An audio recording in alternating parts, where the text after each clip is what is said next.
Welcome back to the channel, everybody. Today we've got a special edition of the Chronicles of Colvin. It's May the 4th. May the 4th be with you. Special shirt. You can pick this up at Kohl's. I got mine yesterday. So today is my review for Thunderbolts, and we're going to be talking all things Thunderbolts. Me and my wife saw it last night. I had seen some reviews before going into it. I seen that I think the critic score on Rotten Tomatoes was 88%, and I think the audience rating was 95%, which is one of the highest ratings for an MCU movie in years.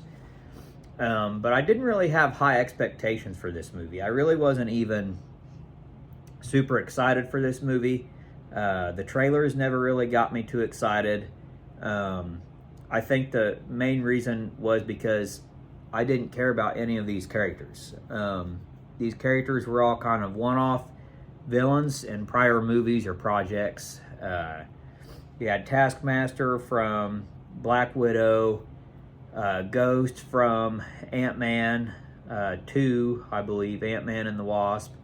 You had Red Guardian from Black Widow. You had Yelena from Black Widow, Bucky, of course, and John Walker from Falcon and Winter Soldier. And John Walker was a character that you pretty much hated after Falcon and the Winter Soldier, and I didn't really ever even expect to see him again until everything came out for Thunderbolts. So you just didn't really care about these characters. The only ones that I really even like or cared about were Yelena and Bucky. So I wanted to see it for Bucky just to see what they were going to do with his character after Falcon and Winter Soldier and Captain America Brave New World. So I went in with kind of low expectations, but I actually really liked this movie, and it's probably actually in my at least top 10 MCU movies. It had heart, it had humor, that pretty much all the humor landed for the most part, and it made you care about the characters, which shocked me. They wrote these characters very well, and it by the end of the movie you actually cared about all the characters that were involved. There is a new character that's introduced, which is Bob, or the Sentry, and they do his character very well.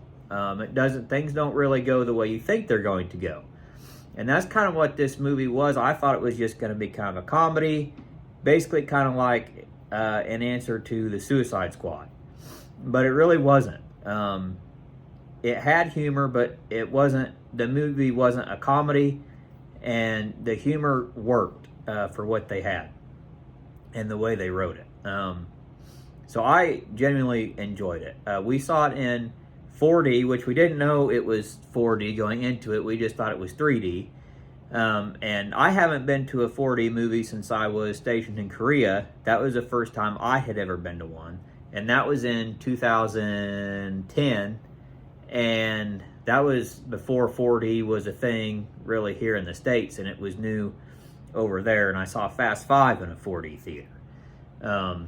And I think my wife actually enjoyed this movie more seeing it in 4D than she would have a regular IMAX viewing, which was what I had wanted to do prior. But we had a good time with the 4D. If you haven't ever seen a movie in 4D, I highly suggest it. I think the new Mission Impossible would be a good movie to see in 4D. But it was very enjoyable, and I liked it. They set up a lot. There are two post-credit scenes. There's a mid-credit scene, and there's a post-credit scene. The post-credit scene is what you really want to stick around for. They set a lot up,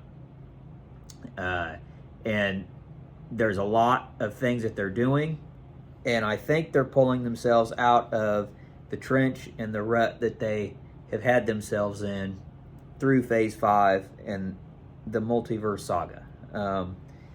There's a lot coming, and there's a lot in play. I just hope that they're able to follow it follow it through.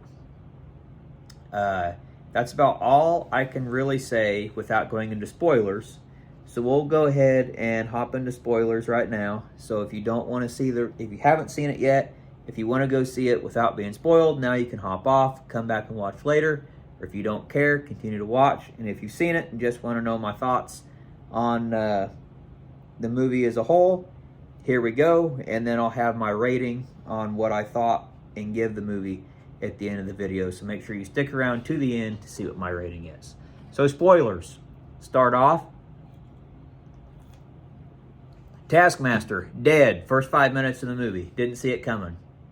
I thought she was going to be a larger role to play, considering everything from the Black Widow movie. I thought her and Yelena would have more of a relationship, but no. Ghost kills her first 5 minutes in the movie. She's dead.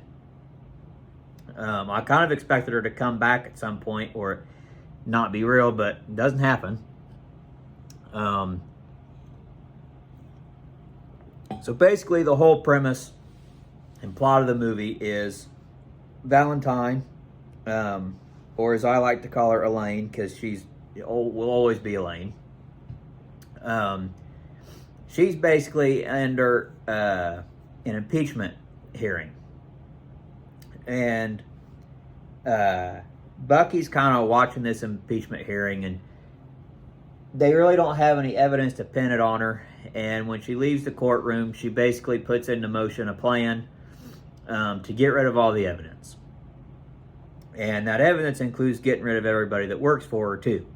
So she sets up Yelena, Ghost, Taskmaster, and Walker. She gives them all a mission, and basically their missions is to take out one of each of the other person. So they all end up at this vault in the middle of the desert, and Ghost kills Taskmaster, but the three that are left, Yelena, Walker, Ghost, and then Bob, who is introduced, who is Sentry, they end up all working together to get out of this vault because they figured out that Valentina is trying to get them to all kill each other. So they basically start working together. They make their way out, but when they get out, they see that the building is surrounded, which makes Bob, he creates a distraction, and the others get away, and they think he got killed because he got all shot up, but then you see he flies up into the sky and he's unharmed, and then he falls back down and crash lands. When they're getting away, that's when Red Guardian shows up, Yelena's dad, and he was very much the humor of the movie.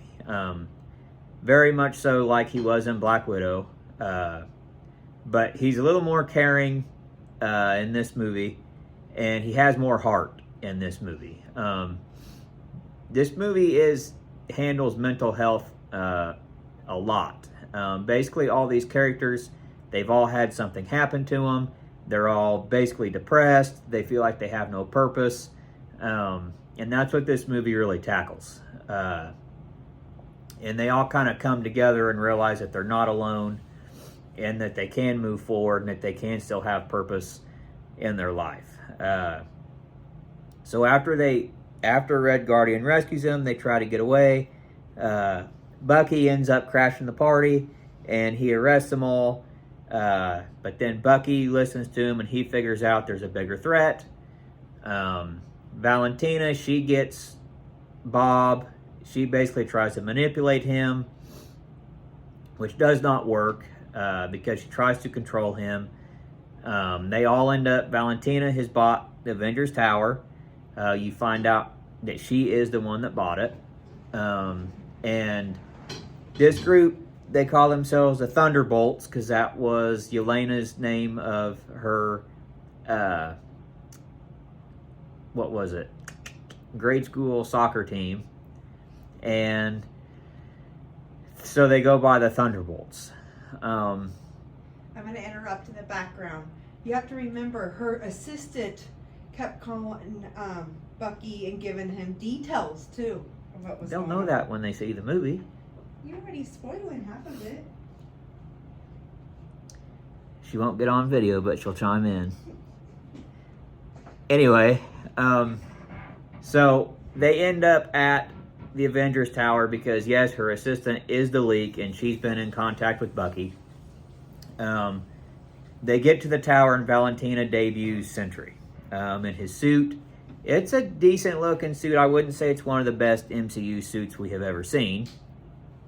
But the fight scene that ensues between all the Thunderbolts and Sentry was very good. The way they displayed his powers, his invincibility, his strength, just everything he could do, I thought they did very good with it.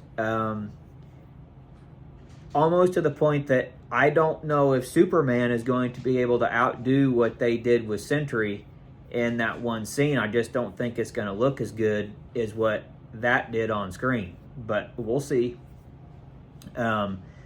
So he basically takes out all the Thunderbolts. They're beaten, they're defeated. And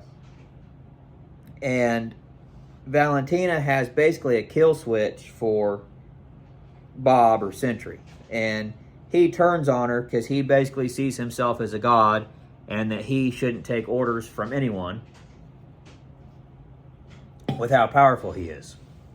At which point she drops the kill switch, and her assistant is the one that actually comes in and hits the kill switch. Now, when Bob is down and everyone is getting taken out, they go to clean it up, and Bob is not there. He has become the Void, which is basically where it deals with the mental health a lot, that the Void is basically his aloneness, and it takes over him, and there's just emptiness.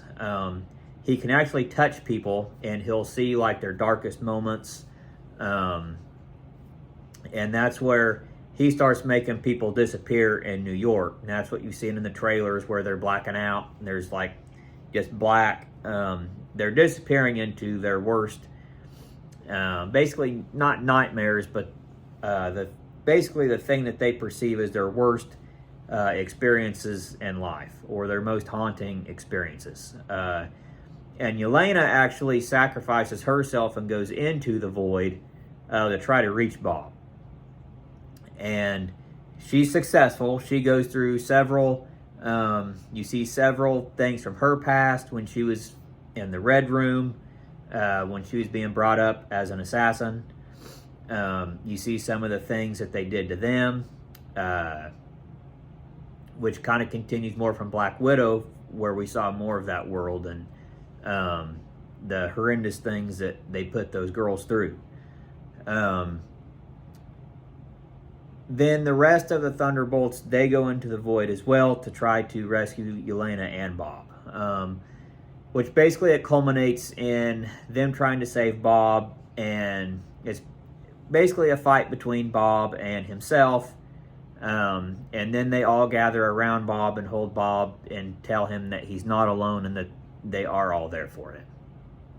And that's what basically saves him and brings everyone out of the Void, and they save the day. New York sees them saving people on the street, and they go after Valentina at the end, and she walks through kind of this tarp curtain, and when they all come through the curtain, it's a press conference, and she introduces them as the new Avengers. And that's how the movie ends. Yelena walks up to the podium, and she tells Valentina, whispers in her ear that they own her now. And which I think we'll see that progress through the next projects and movies, but Valentina's done. I mean, she's owned by the Thunderbolts right now. And that was the movie. It wasn't an Endgame or Infinity War type level threat movie. Very much a standalone movie. You will have to have seen these characters in their prior projects to get the full effect, I think, from what they did with the characters. But they wrote them well. You definitely see things that have happened with Walker. He's lost his wife and his kid. And they're all very much alone. Yelena, of course, after she lost her sister. and you see her dad after he's lost Natasha, how they're still dealing with that grief, and it's basically just them coming together at the end as a family, and that they're not alone.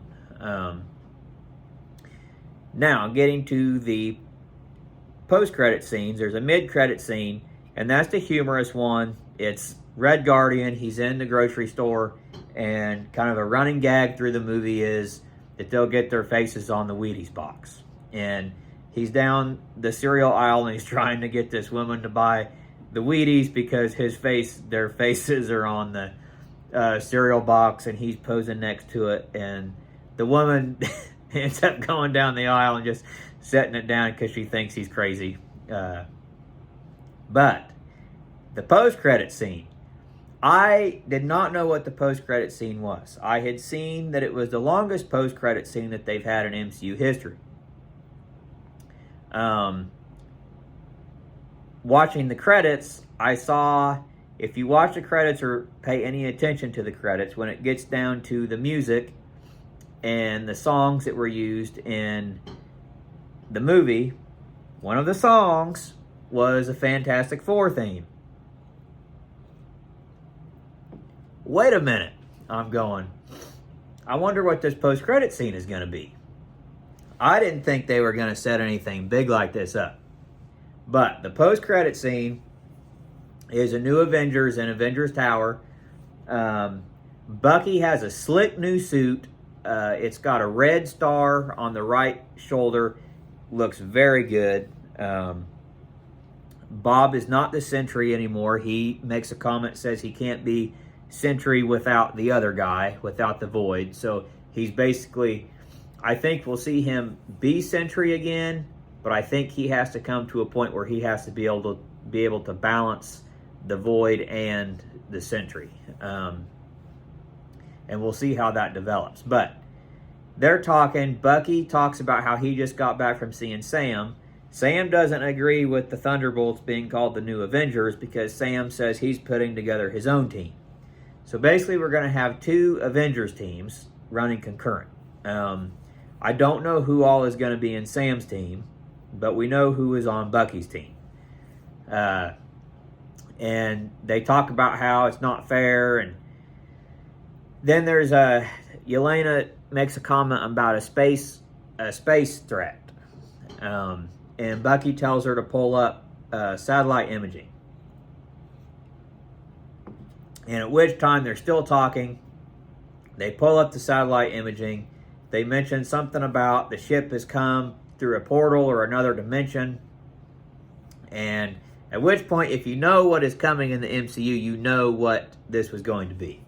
And they show the ship, then on the satellite, and the ship rotates, and there's a big 4 on the side of the ship, and the Fantastic Four theme from the trailer plays in the background. And then it ends, and it says, the New Avengers and Bob will return.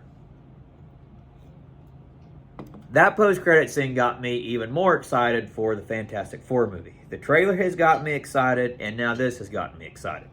I really wasn't excited for Fantastic Four, but after I've seen this, and I see the direction that they're moving and going in, I am very excited. I am very worried. I do not think Superman is going to perform well in July, 2 weeks before Fantastic Four comes out. I think it's going to have a 2-week run, and it's going to be done, because everybody's going to be seeing Fantastic Four, and I think Fantastic Four is going to outperform Superman by leaps and bounds. No pun intended. And that was Thunderbolts. It wasn't really a big movie. Yes, had all these characters in it. It was a team-up movie, but it wasn't like a super big threat, like Infinity War or Endgame, or like Doomsday or Secret Wars is going to be. But it was good, and it was enjoyable, and I very much enjoyed it. I think it's the best MCU movie they have done. In Phase 5 for sure. I very much enjoyed Captain America Brave New World, but I like Thunderbolts more than Captain America. And I think they're on a streak. Captain America, Brave New World, Daredevil, Born Again, and now Thunderbolts have all been better than good, and better than average, in my opinion. And I think they're on a streak, and I think Fantastic Four is going to be another success for them. So 2025 might have been the year they got back on track. We will see. Fantastic Four may not be good, but I have very high hopes now. So we will see. As far as a rating for Thunderbolts, it's not a perfect movie, but it was enjoyable, and you care about the characters. The writing was good. The action was good. The CGI is good. The scenes with Sentry, the CGI is a little flawed in a couple spots, but not really a lot where it takes you out of the movie or it makes it look bad or goofy. Overall, I think my rating for this is, I think I'm gonna give it a 7 out of 10. It was good. The writing was good. Everything was good. The humor did kind of fall flat in a couple spots, and a couple spots in the movie is kind of like, oh, okay, you know, we're doing this, you know, they're doing this. It was predictable at points, but it brought me back to what the MCU used to be and what the MCU has not been in the last few years, and they're getting back to what made the MCU great when it first started, and building these movies and building and telling a story movie by movie and setting things up and making it into a larger scale thing. And that's what they're doing. I think they're getting back to basics, back to what made it great. And that's all I got. Let me know if you've seen it, what you thought of it, if you liked it, if you didn't like it. Overall, everything I have seen online is that people really liked and enjoyed this movie. If you didn't, let me know. If you did, let me know. And if you haven't seen it, I highly suggest you go check it out. I don't think you'll be disappointed. I think you will enjoy it. And that's my review. I think my next movie review I have probably coming out, probably 2 weeks, will be Mission Impossible, The Final Reckoning. Probably see it in IMAX. So I'll have that review in a couple weeks. Still have some Skeleton Crew to get caught up on. I have Andor to start. I'll get those reviews up. Apart from that, everything's kind of died down. Not really have anything to watch. If there's something you guys want me to watch or check out, drop it in the comments. I'll check it out, do a review on it if it's something I'm interested in. But with that said, may the 4th be with you. I hope everybody has a good week. I hope everybody has a great weekend, and we'll see you on the next video.